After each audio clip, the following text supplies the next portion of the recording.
Everyone. इस video में आपको हिंदी की दूसरी बुक वितान में जो पहला चैप्टर है उसके बारे में पढ़ाया जाएगा। देखिए, जो हमारी दूसरी बुक है वितान, इसमें जो है हमारे 4 चैप्टर हैं। इसमें हमारे 4 चैप्टर हैं। सबसे पहला है सिल्वर वेडिंग, मनोहर श्याम जोशी का। दूसरा चैप्टर है जूझ, आनंद यादव का। और तीसरा चैप्टर है अतीत में दबे पांव, ओम थानवी का। और फिर लास्ट चैप्टर है डायरी के पन्ने, एन फ्रैंक, जो कि बहुत अधिक मशहूर है। तो देखिए, इसमें जो है पहला चैप्टर है हमारा सिल्वर वेडिंग। तो हम आपको इसमें चैप्टर की समरी बताएंगे इस वीडियो में, और जो है आप इसके बाद अपने चैप्टर की रीडिंग करेंगे, आपको चैप्टर बहुत अच्छे से समझ में आ जाएगा। तो सबसे पहले हम सिल्वर वेडिंग के जो लेखक हैं उनके बारे में पढ़ेंगे, उसके बाद हम चैप्टर की समरी के बारे में पढ़ेंगे। तो देखिए, जो मनोहर श्याम जोशी इस चैप्टर के, जो हमारे सिल्वर वेडिंग चैप्टर है उसके लेखक हैं। तो मनोहर श्याम जोशी का जन्म सन 1935 में कुमाऊं में हुआ था। ये लखनऊ विश्वविद्यालय से विज्ञान के स्नातक थे। इन्होंने दिनमान पत्रिका में सहायक संपादक और साप्ताहिक हिंदुस्तान में संपादक के रूप में काम किया। ये हिंदी के प्रसिद्ध पत्रकार और टेलीविज़न धारावाहिक लेखक थे। मतलब जो टीवी पे जो सीरियल आते थे वो उन्हें इन्होंने कुछ सीरियलों को लिखा है। लेखन के लिए सन 1905 में साहित्य अकादमी पुरस्कार से इन्हें सम्मानित किया गया था। सन 2006 में इनका दिल्ली में निधन हो गया, देहांत हो गया। अब देखिए इनकी जो रचनाएं हैं, सबसे पहले है कहानी संग्रह कुरु कुरु स्वाहा, कसब, हरिया, हरक्यूलिस, किहरानी, हमजाद, क्या। फिर है इनका व्यंग संग्रह एक दुर्लभ व्यक्तित्व, मंदिर घाट की पौड़ियाँ, नेताजी कहीन, इस देश का यारो क्या कहना। फिर उसके बाद जो है साक्षात्कार लेख संग्रह इनके बातों बातों में और 21वीं सदी। फिर इसके बाद है टेलीविज़न धारावाहिक है इनका हम लोग, बुनियाद, मुंगेरी लाल के हसीन सपने। ये जो इनके टीवी सीरियल हैं, शायद आप लोगों में से किसी ने इनमें से कोई सीरियल देखा हो या सुना हो। अब चलते हैं हम चैप्टर की समरी की ओर। आपको बताया जा रहा है कि इसमें आप पाठ का सार बताया जाएगा और उसके बाद आप बुक में से रीडिंग करेंगे, तो आपको बहुत अच्छे से समझ में आ जाएगा। तो वीडियो को आप बीच में स्किप बिल्कुल नहीं करिएगा, क्योंकि उसके बाद कुछ क्वेश्चन आपसे पूछे जाएंगे, देखिएगा उनके आंसर आप आराम से निकाल लेंगे। तो देखिए, सिल्वर वेडिंग कहानी की रचना मनोहर श्याम जोशी ने की है। कि जो है सिल्वर वेडिंग किसके द्वारा लिखित है? मनोहर श्याम जोशी द्वारा लिखित है। इस पाठ के माध्यम से लेखक ने पीढ़ी के अंतराल से होने वाले मतभेदों को दिखाया। इस चैप्टर में क्या चीज़ है मेन? इसमें जो है पीढ़ी का अंतराल जो है, जो बीच का समय होता है, गैप जो होता है, उसके कारण जो आपस में मतभेद हो जाते हैं बड़ों में और बच्चों में, उसको दिखाया गया है। अब देखिए समरी की ओर बढ़ते हैं, चैप्टर की ओर बढ़ते हैं। सेक्शन ऑफिसर यशोधर पंत परंपरागत मूल्यों को हर हालत में अपनाए रखना चाहते थे। क्वेश्चन बन गया यहाँ पर, यशोधर जो पंत थे, यशोधर बाबू जो थे, वो कौन से पद पर थे? वो सेक्शन ऑफिसर के पद पे थे। निकल गया ना क्वेश्चन का आंसर फौरन। वे आधुनिकता के चक्कर में परंपरागत मूल्यों को नहीं छोड़ना चाहते थे। वे समय के पाबंद हैं, इस कारण दफ्तर के लोग उनसे दुखी हैं। तो कौन दुखी था उनसे? दफ्तर के लोग थे। क्यों थे? क्योंकि वो समय के पाबंद थे, कि हर चीज़ उन्हें समय पे चाहिए होती थी। यशोधर बाबू का सभी से अच्छा व्यवहार है, मतलब सभी से बढ़िया व्यवहार करते थे। दफ्तर का एक नया लड़का चड्डा उनसे बदतमीजी करता है, परंतु वे ध्यान नहीं देते। थोड़ा बोल जाता है वो चड्डा जो था, लेकिन वो ध्यान नहीं देते। और यशोधर को दिल्ली लाने वाले किशन दास थे। देखिए कहाँ पे क्वेश्चन बनता है, दिल्ली कौन लाया था यशोधर बाबू को? किशन दास लाए थे। उनकी सहायता से ही वे पढ़े और सेक्शन अफसर बने। अब यहाँ पर एक क्वेश्चन होता है कि जब वो सबसे पहले यशोधर बाबू दिल्ली आए थे, तो किशन दास के यहाँ उन्होंने क्या काम किया था? क्या काम किया था? रसोइये का काम किया था। देखिए इसमें नहीं मिलेगा, आप चैप्टर की रीडिंग लगाएंगे आपको आंसर मिल जाएगा। मिलनसार होने के कारण उनके साथ हंसी मजाक चलता था। तो जो किशन दास थे वो बहुत मिलनसार थे, सबके साथ हंसी मजाक भी करते थे। एक दिन मेमन ने यशोधर से पूछा, आपकी शादी के कितने साल हो गए? संयोग से उसी दिन उनकी शादी की 25वीं सालगिरह थी। इस बात का पता चलते ही दफ्तर में पार्टी का आयोजन किया गया। लेकिन यशोधर पंत जो थे फिजूल खर्ची में विश्वास नहीं रखते थे, परंतु चाय पिलाने से वे मना नहीं कर सके। वो फिजूल खर्ची नहीं करते थे, बिल्कुल भी फिजूल खर्ची नहीं करते थे। सभी को पता था उनके पास पैसे रहते हैं, लेकिन जो है उनकी शादी की 25वीं सालगिरह थी, तो इसलिए वो उन लोगों को चाय के लिए मना नहीं कर सके, लेकिन वो पैसे देकर वहाँ से चले गए। यशोधर पंत के अब आगे चलते हैं। देखिए, यशोधर पंत के 3 बेटे हैं।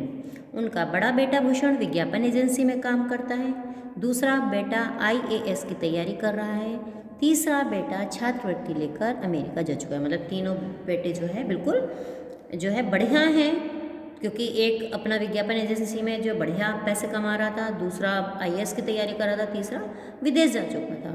तो उनकी बेटी जो है किसी भी वर्ग को पसंद नहीं करती थी। कोई भी उसके लिए लड़का बताते थे तो मना कर देती थी, और डॉक्टरी की पढ़ाई के लिए जैसे भाई चला गया, कहती थी मैं भी चली जाऊंगी, तो अमेरिका जाने की धमकी देती थी। यशोधर बाबू जो थे बच्चों की तरक्की से खुश थे। यशोधर जी जो होते हैं वो बच्चे बढ़िया भाई अपना तरक्की कर रहे हैं, वो बहुत अधिक खुश थे, परंतु परंपरागत संस्कारों के कारण दुविधा में रहते थे। लेकिन जो उनके संस्कार थे उस वजह से वो हमेशा दुविधा में रहते थे। उनकी पत्नी आधुनिक नहीं है, परंतु मातृ सुलभ मजबूरी ने उन्हें मॉडर्न बनने पर मजबूर कर दिया है। तो लेकिन उनकी बीवी भी कोई आधुनिक मॉडर्न नहीं थी, लेकिन जो है बच्चों के प्यार में वो जो है मॉडर्न बनने पर मजबूर हो गई। किस प्रकार से कि पहनावे में अंतर आ गया, भाई बाल रंगने लगी, कटवाने लगी, अपना भाई बच्चों के अनुसार थोड़ा बहुत काम करने लगी, तो जो है वो अपने आप को समय के अनुसार उन्होंने ढाल लिया। लेकिन यशोधर बाबू समय के अनुसार अपने आप को नहीं ढाल पाए। आगे चलते हैं। देखिए, जब यशोधर की शादी हुई तो संयुक्त परिवार था, मतलब जॉइंट फैमिली थी, वे सबसे छोटे थे।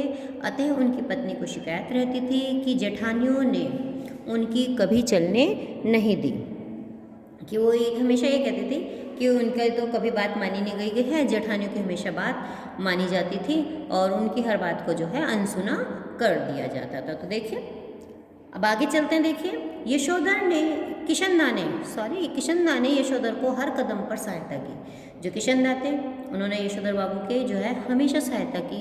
वे अपने ज़माने के बेफिक्र इंसान थे, क्योंकि उनके घर गृहस्थी कुछ नहीं थी। यशोधर अपने परिवार से कभी नहीं जुड़ सके, लेकिन उनकी पत्नी अपने को समय के अनुसार बदल लेती है। तो जो है वो बिल्कुल किशनदा बेफिक्र इंसान थे, उनके साथ परिवार नहीं था। यशोधर बाबू तो जो है कभी भी परिवार के साथ नहीं जुड़ सके, वो थोड़ा घर से लेट ही आते थे, क्योंकि उनका अपने पत्नी और बच्चों के साथ हमेशा मनमुटाव मतभेद बना रहता था। तो इसलिए जो है वो अपना देर से आते थे, और उनकी पत्नी ने अपने आप को समय के अनुसार बदल दिया, वो अपने आप को नहीं बदल पाए। कुछ दिनों बाद पता चलता है कि किशनदा मर चुके हैं। यशोधर बाबू की 25वीं सालगिरह उनके बच्चे धूमधाम से मनाते हैं। वे पार्टी का आयोजन करते हैं। यशोधर को इस बात का पता घर आकर चलता है कि मतलब यशोधर बाबू को उन्होंने पहले नहीं बताया था, ना उनसे पूछा था। तो जब वो घर पहुँचे अपना टाइम से, जब जैसे वो डेली रूटीन के हिसाब से जैसे वो घर पहुँचते थे देर से, तो घर जाकर उन्होंने देखा घर में पार्टी हो रही है, आयोजन हो रहा है, बड़ा बेटा का भी है, सब अपना तैयार। तो उन्हें घर आकर ही पता चलता है कि उनकी 25वीं सालगिरह पर बच्चों ने पार्टी का आयोजन किया है। यशोधर बाबू को पार्टी वाले दिन बड़ा बेटा ड्रेसिंग गाउन भेंट करता है। एक ऊनी ड्रेसिंग गाउन उसने भेंट किया तथा सवेरे यही गाउन पहनकर दूध लेने जाने के लिए कहता है, और कहता है कि यही गाउन पहनकर आप दूध लेने जाया करें। तो यही बात यशोधर बाबू को जीवन भर कचोटती रही। क्यों कचोटती रही? क्योंकि वो ये सोच रहे थे कि बेटा कहेगा कि पिताजी दूध में ले आया करूँगा, आप आराम करो। तो लेकिन उसने ड्रेसिंग गाउन देकर कहा कि आप ये पुराना पहन के जाते हो, आप ये नया वाला ड्रेसिंग गाउन है, इसे पहनकर दूध लेने जाया करो। ये गाउन पहनकर यशोधर को ऐसा लगता है कि उनके अंगों में किशनदा उतर आए हैं। वस्तुतः हांसी पर धकेले जाते मूल्यों, पीढ़ी अंतराल और पाश्चात्य सभ्यता के अंधा अनुकरण को आधार बनाकर ये कथा लिखी गई है। कि मतलब जो जीवन मूल्य थे उन्हें एक किनारे की तरफ डालते हुए, और पीढ़ी का जो अंतराल है, जो 2 पीढ़ी के बीच के अंतराल है, और जो पाश्चात्य सभ्यता को जो है बिना सोचे समझे उसके पीछे चलने लग रहे हैं, इसी बात को आधार बनाकर इस कथा को लिखी गई है। अब देखिए, आपको चैप्टर समझ में आ गया होगा, रीडिंग करेंगे और बढ़िया तरीके से समझ में आएगा। अब देखिए, इसमें से कुछ क्वेश्चन जो हैं 1 वर्ड वाले कुछ क्वेश्चन है, अति लघु क्वेश्चन है, जो कि देखिए आपको दिए जा रहे हैं। तो बढ़िया तरीके से आपने चैप्टर की रीडिंग करी है, समरी पूरी सुनी है ढंग से, तो देखिए आप कर लेंगे। आपने स्किप नहीं करी होगी, आशा है पूरी वीडियो सुनी होगी। तो देखिए अपने आप ही आप आंसर दे देंगे, मेरे देने से पहले आप आंसर बोल देंगे। तो YD पंजी दफ्तर में किस पद पर नियुक्त है? सोचिए किस पद पर नियुक्त है? Section officer. पहली लाइन में आंसर था इसका। यशोधर पंत जी जब रोजी रोटी की तलाश में दिल्ली आए तो उन्हें किसके यहाँ शरण मिली थी? किसके यहाँ मिली थी? किशनदा। किशनदा के यहाँ शरण मिली थी, क्योंकि दिल्ली से जब आए थे तो उन्हें वही लाने वाले थे। और किशनदा का पूरा नाम है कृष्णानंद पांडे जी। ये क्वार्टर में रहते थे, तो उनके क्वार्टर में उन्हें शरण मिली थी। तो यशोधर बाबू किस कारण से वापस घर नहीं जाते थे? क्यों नहीं जाते थे? कि घर में पत्नी व बच्चे से जो होने वाले उनके मतभेद थे, उस कारण से वो घर जल्दी नहीं जाते थे। यशोधर बाबू के जीवन में मार्गदर्शक की भूमिका किसने निभाई थी? किसने निभाई थी? किशनदा ने निभाई थी। यशोधर बाबू ने घर पहुंचकर परिवारजनों को किस समारोह में व्यस्त पाया था? जब घर पहुंचे थे तो क्या समारोह चल रहा था? देखिए, उनके विवाह की 25वीं वर्षगांठ जो हो रही थी उसमें व्यस्त पाया था। गिरीश का यशोधर बाबू से किस प्रकार का रिश्ता है? देखिए, आपने रीडिंग करी होगी, चैप्टर में से निकल आया क्या रिश्ता था? उनकी पत्नी के चचेरे भाई का, ये पत्नी का वो चचेरा भाई था। भूषण ने अपने पिता यशोधर बाबू को उनके विवाह की 25वीं वर्षगांठ पर उपहार में क्या दिया था? क्या दिया था? ऊनी ड्रेसिंग गाउन। समरी में आपको ड्रेसिंग गाउन मिलेगा, लेकिन रीडिंग करेंगे तो आप पूरा आंसर मिल जाएगा, ऊनी ड्रेसिंग गाउन। यशोधर बाबू ने गाउन पहनकर अपने अंदर किस व्यक्ति की छवि का अनुभव किया? किसकी व्यक्ति की थी? किशनदा की छवि का अनुभव किया था। जिस समय यशोधर बाबू दिल्ली आए तो किशनदा ने उन्हें किस प्रकार का कार्यभार सौंपा? किस प्रकार का कार्यभार सौंपा था? रसोइया। यशोधर बाबू का विवाह कब हुआ था? 6 फरवरी 1947। देखिए, कुछ क्वेश्चन है आपको समरी सुनी है आपने ध्यान से, तो आपको उसमें से मिल गए, और कुछ के आंसर आपको चैप्टर की रीडिंग करेंगे तो मिल जाएंगे। इसीलिए आपको दोनों को मिक्स करके कुछ क्वेश्चन दिए गए हैं। आशा है आपने वीडियो पूरी देखी होगी। लाइक अवश्य करिएगा। Thank you.